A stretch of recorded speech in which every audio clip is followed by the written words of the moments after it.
Laura Coates, CNN legal analyst, as well as Sergeant Cheryl Dorsey. She's a retired LAPD police sergeant. Many questions for you, Laura Coates, but just first here, Ben Crump described this as a case, a murder case that is not hard. Your view, is he right?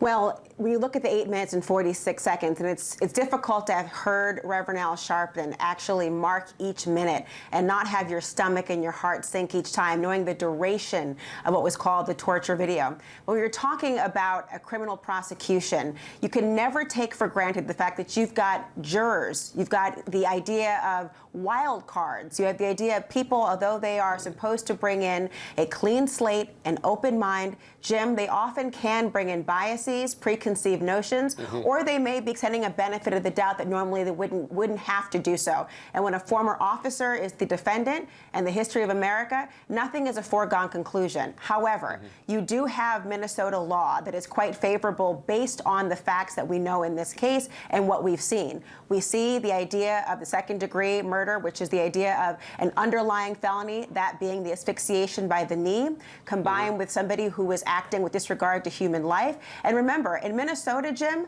you don't have to be the only cause of death. It had to be the substantial causal connection. And certainly the death is based on the asphyxiation. Even whatever they bring in, if that was even a part of it, if it was substantial, that would be enough.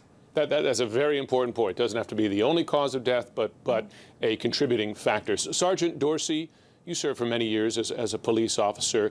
The state, the prosecutors will have to prove that the force Chauvin used was unreasonable under the circumstances. Officers allowed to use force to protect the officer, for instance, for what he perceives to be death or great bodily harm.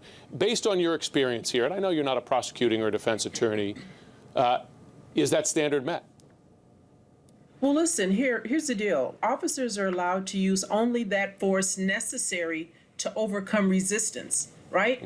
And what everyone needs to understand and remember, George Floyd was in handcuffs. And we are taught and trained that once the handcuffs go on, any force that's being exerted by the officers stops. It's over.